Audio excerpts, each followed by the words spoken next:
Bretagne 5, l'invité de la matinale. Vous écoutez Bretagne 5, c'est la matinale et ce matin la matinale fait un petit détour par le conseil régional de Bretagne où nous accueille Loïc Chenet-Girard, président du conseil régional de Bretagne. Merci de recevoir Bretagne 5.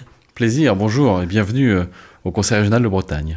Alors on va parler de beaucoup de choses ce matin, on va parler d'agriculture, on va parler de pêche, on va parler d'Europe, on va même parler de politique.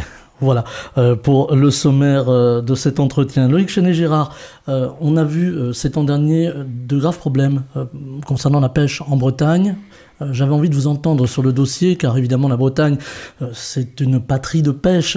Les pêcheurs sont inquiets, ils sont inquiets aussi des mesures européennes. Effectivement, nous avons 1200 bateaux de pêche en Bretagne. Des milliers d'hommes et de femmes qui travaillent sur ces bateaux, avec derrière une économie qui fait vivre nos territoires sur terre. Et nous avons besoin de cette pêche parce que c'est un métier noble, important, et parce que surtout, ça participe à notre souveraineté alimentaire. Et la Bretagne a besoin de ces pêcheurs, je veux le redire ici fermement, fortement, et nous avons donc plusieurs actions à mener au niveau local, depuis nos criers jusqu'à nos bateaux, et puis au niveau national et européen, parce que si on ne parle pas de notre pêche, eh ben, on ne parle pas de la pêche bretonne, et donc on est dans une forme d'oubli de ce qu'est notre activité économique importante qu'est la pêche en Bretagne. Alors la pêche en Bretagne, c'est aussi des petites pêcheries, des petits artisans, on pourrait le dire comme ça.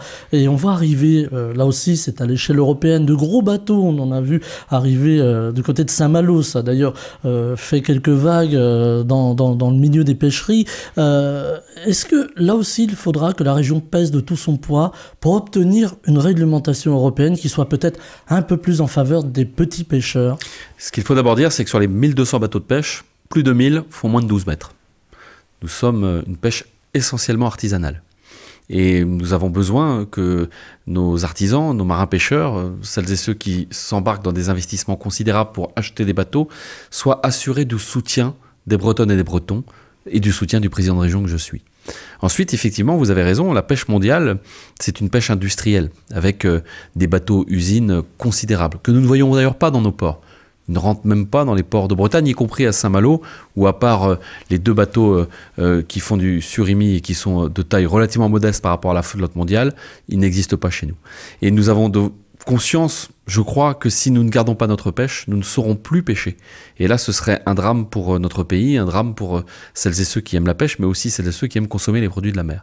Parce que l'essentiel des produits de la mer que l'on consomme, malheureusement, viennent de l'importation et viennent de pêches qui ne sont pas contrôlées comme les nôtres, contrôlées comme les pêches bretonnes, avec tous les efforts que les marins-pêcheurs ont fait depuis des dizaines d'années. Alors des efforts sur l'environnement aussi, sur la ressource, on en a beaucoup parlé parce que pas de ressources, pas de pêche évidemment. On sait que les marins bretons se sont vraiment impliqués. Là aussi, il y a eu un soutien de la région. Il y a eu un soutien de la région, mais c'est d'abord aux marins-pêcheurs que l'on doit ces efforts. Ils ont entendu les remarques des scientifiques, ils ont compris les règles que l'Europe a posées, et ces règles, elles visent tout simplement à préserver la ressource. Pas à embêter les pêcheurs, à préserver la ressource. On travaille avec le vivant, la pêche est une forme de chasse en mer, de poissons sauvages, et il faut faire en sorte que l'on pêche la bonne quantité pour préserver les générations futures de poissons. Et c'est comme ça qu'on pourra continuer à nourrir la génération future des humains. Et je pense que les pêcheurs bretons l'ont particulièrement compris. Pêcheurs et agriculteurs sont unis dans ce mariage avec la biodiversité, avec le vivant. Et nous avons besoin donc de travailler encore et encore sur des modèles économiques qui intègrent cela pleinement et complètement. Alors vous avez parlé d'agriculture, Loïc Chenet-Girard. Là aussi, on a une crise ouverte de l'agriculture aujourd'hui, crise à l'échelle européenne. Les agriculteurs ont peur de ne pas survivre, tout simplement ne pas survivre. Ils font du bruit dans nos campagnes, dans nos rues, parfois retournent les panneaux. Ils ont besoin d'être entendus et ils ont surtout besoin de pouvoir s'en sortir. Là aussi, la région Bretagne, on le sait, très impliquée dans la chose agricole et dans le soutien aux agriculteurs. Est-ce qu'il faut faire plus aujourd'hui ? Il faut surtout se dire collectivement que si nous n'avons pas d'agriculteurs, nous serons dans une situation dramatique pour notre subsistance. Et une démocratie qui ne nourrit pas sa population n'est plus une démocratie. C'est important pour la France, c'est important pour l'Union européenne, 450 millions d'Européens qu'il faut nourrir tous les jours avec des produits animaux, végétaux, issus de la mer, de la terre.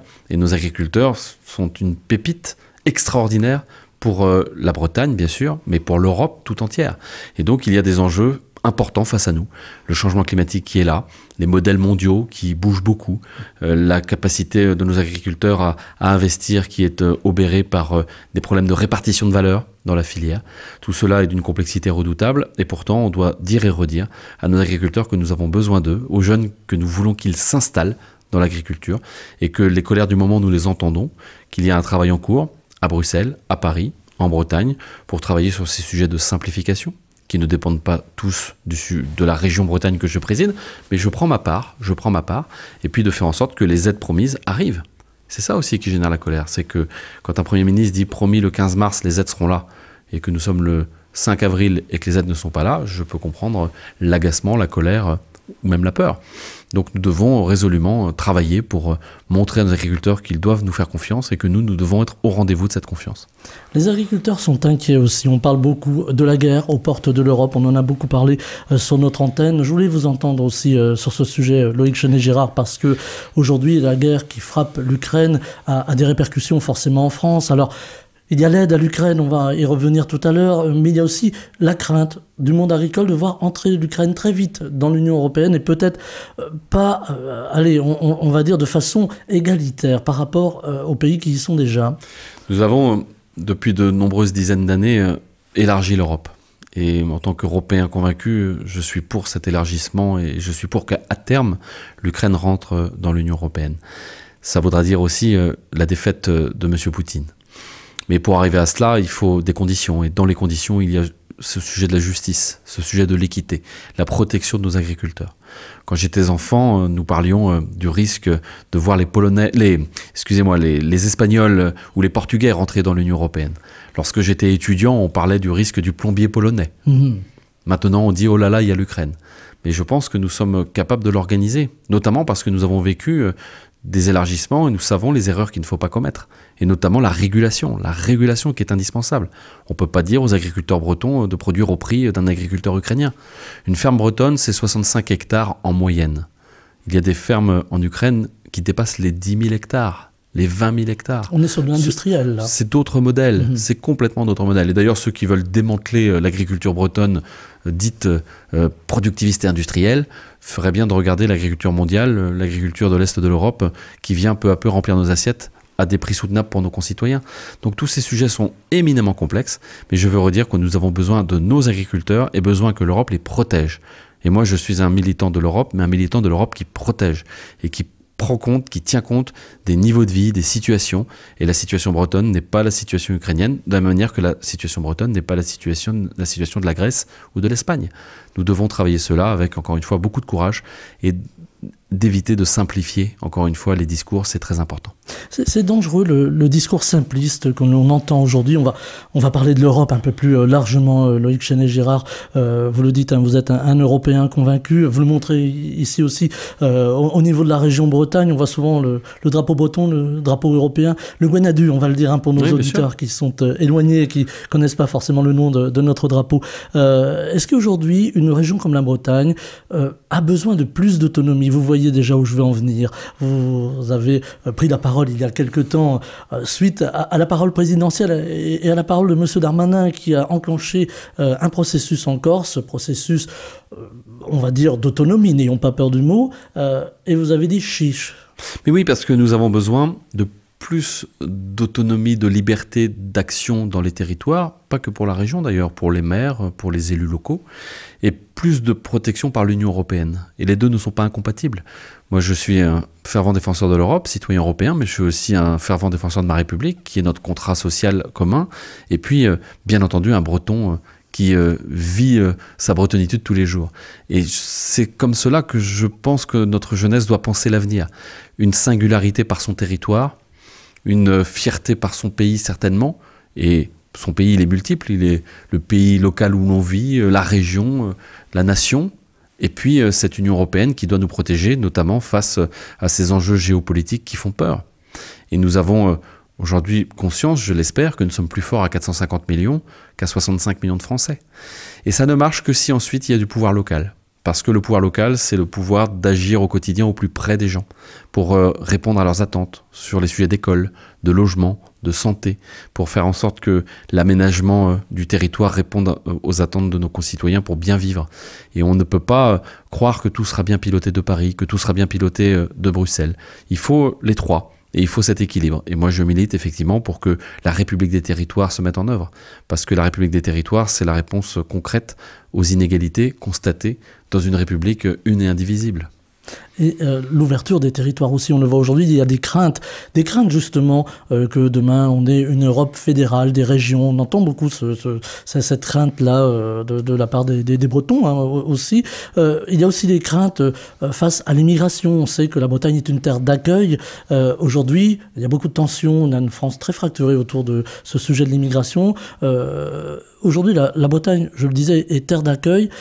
Comment faire en sorte qu'on puisse accueillir ceux qui vont venir, parce que on a le climat qui change, on aura des réfugiés climatiques également. Comment faire en sorte que la Bretagne puisse accueillir, j'allais dire, tout ce monde? D'abord, il faut que les Bretons et les Bretons puissent se loger. C'est important. Alors, on va en parler il y a de vrais enjeux de logement.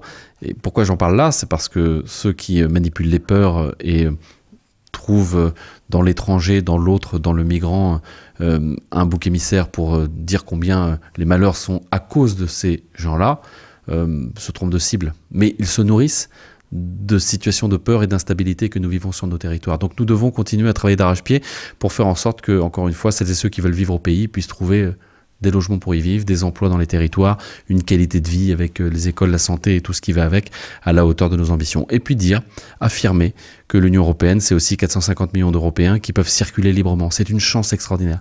C'est un droit, une liberté qu'il faut défendre, qu'il faut chérir, parce que nos jeunes, ils sont fiers et heureux de pouvoir circuler dans cette Union européenne. Ça, c'est déjà très important, et ne jamais considérer l'autre dans l'Union européenne comme indissemblable. C'est un citoyen européen comme nous. Et ensuite, il y a celles et ceux qui viennent de ailleurs, en dehors de l'Union européenne, et qui cherchent à entrer dans l'Union européenne, soit parce que réfugiés climatiques, soit parce que réfugiés politiques, soit parce que réfugiés économiques. Mmh.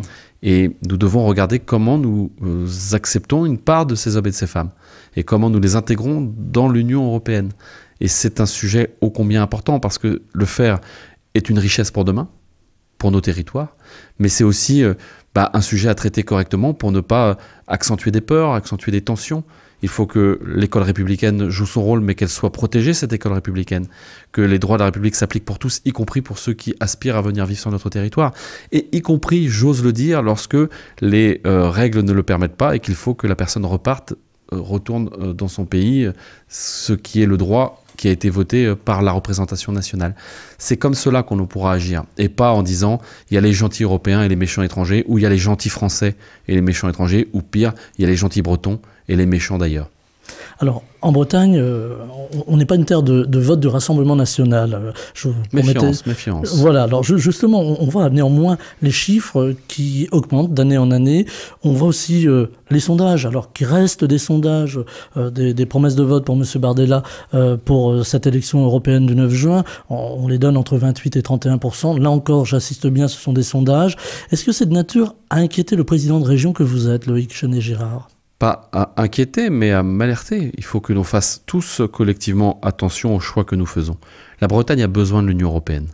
La Bretagne a besoin de faire en sorte que la pêche soit considérée en Europe, et c'est une des politiques européennes que de piloter la pêche. La Bretagne a besoin de l'Union européenne sur l'agriculture, sur l'aménagement de nos trains, de nos transports en commun, de la fibre optique. Et celles et ceux qui s'opposent à l'Union, les extrêmes qui s'opposent à l'Union, jouent un jeu dangereux par rapport à nos populations. Quand on dit qu'on est pour le Brexit et qu'on espère qu'ensuite viendra le tour de la France, on se moque de celles et ceux qui, en France, ont besoin de l'Union européenne, et notamment les pêcheurs et les agriculteurs. Lorsque on vote la PAC à Bruxelles et qu'ensuite on dénonce la PAC ici dans nos territoires, on peut se dire qu'il y a des incohérences dans les discours. Moi, je le redis, nous avons besoin d'une Europe, mais une Europe qui prend en compte les besoins des territoires, qui prend en compte les besoins des régions, qui entend, encore une fois, que les modèles sont en train d'évoluer et qu'il faut accompagner nos concitoyens, et qui toujours cherche l'union, par, encore une fois, ce sentiment d'appartenance à une Union européenne qui assume cette diversité des territoires, comme j'appelle la diversité des territoires dans la République. Alors, la diversité des territoires, elle s'opère aussi quand les territoires ont des moyens. On entend très souvent des voix ici au Conseil régional de Bretagne, je ne donnerai pas de nom volontairement, mais qui disent, voilà, la région Bretagne, elle n'a pas assez de moyens, l'État ne nous aide pas assez, ne nous fait pas assez confiance, ça nous ramène un petit peu à l'autonomie. Est-ce qu'aujourd'hui, l'État doit prendre sa responsabilité pour donner un peu plus aux régions, en tout cas faire confiance aux régions et leur donner les moyens de cette confiance? Alors ce que je veux dire d'abord, c'est qu'il n'y a pas de débat entre communes, départements et régions. Et ceux qui s'amusent à essayer de créer une tension, un débat entre communes, départements et régions se trompent de débat.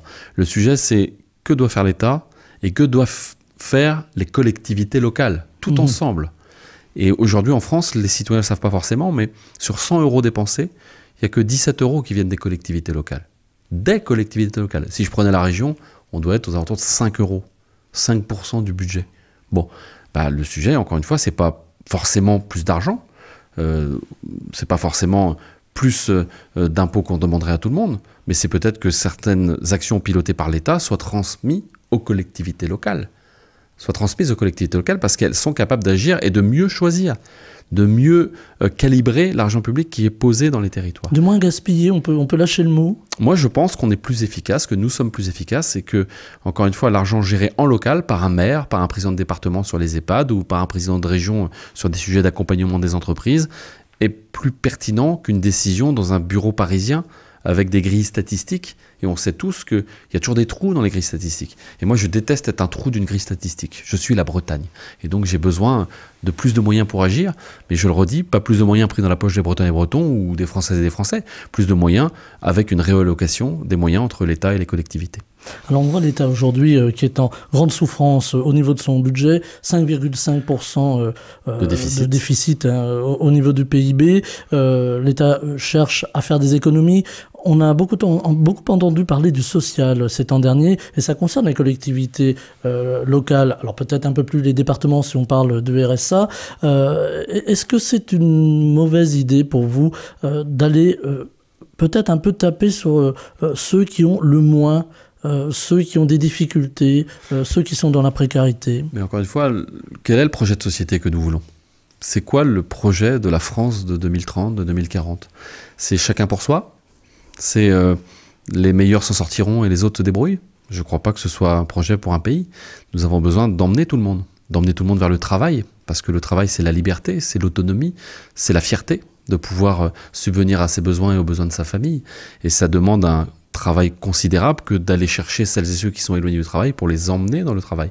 Je ne crois pas qu'en Bretagne, nous ayons beaucoup de gens sur le bord du chemin qui se disent le matin, bah chouette, je reste comme ça et vive les allocs. Je ne le crois pas. Je crois qu'au contraire, il y a des freins, quelquefois des freins psychologiques, quelquefois des freins de santé, quelquefois des freins de mobilité ou de logement pour pouvoir emmener vers le travail. Nous avons beaucoup encore à faire sur la formation, nous avons encore beaucoup à faire sur l'accompagnement vers le retour à l'emploi, mais ce n'est pas en précarisant les gens qu'on va les forcer à prendre des métiers, à apprendre un travail de manière forcée. Et nous devons donc faire attention aux messages que l'on utilise. Et puis ensuite redire que celles et ceux qui travaillent actuellement sont la force vive de la nation, et qu'ils ne doivent pas céder à cette envie de dire qu'il y aurait les bons Français qui travaillent et les mauvais Français qui seraient au chômage. Je trouve ça d'une violence sociale considérable. Nous avons dans ce pays des luttes à mener pour les conditions de vie au travail, pour vivre bien quand on travaille. Et c'est certainement un combat qu'il faut reprendre, notamment quand on est social-démocrate comme moi.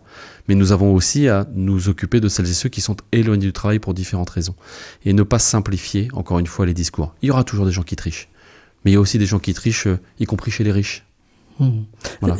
Vous dites, Loïc Chenet-Girard, je suis social-démocrate. Je crois savoir que pour les élections européennes, vous soutenez la liste de Raphaël Glucksmann avec cette envie d'Europe sociale. Là, on revient à l'Europe. Il faut la construire vite, cette Europe sociale. On en a besoin. Elle doit être très vite mise sur les rails. D'abord, il faut réaffirmer l'envie d'autonomie, de souveraineté de cette Union européenne par la production. Production de l'énergie, production des médicaments, production de nos voitures, production de tout ce qui nous permet de vivre au quotidien sans dépendre de pays qui peut-être un jour nous diront c'est terminé. On a manqué à un moment donné de Doliprane infantile. Parce que les pays qui nous livraient nous ont dit priorité à nos habitants. Et je les comprends.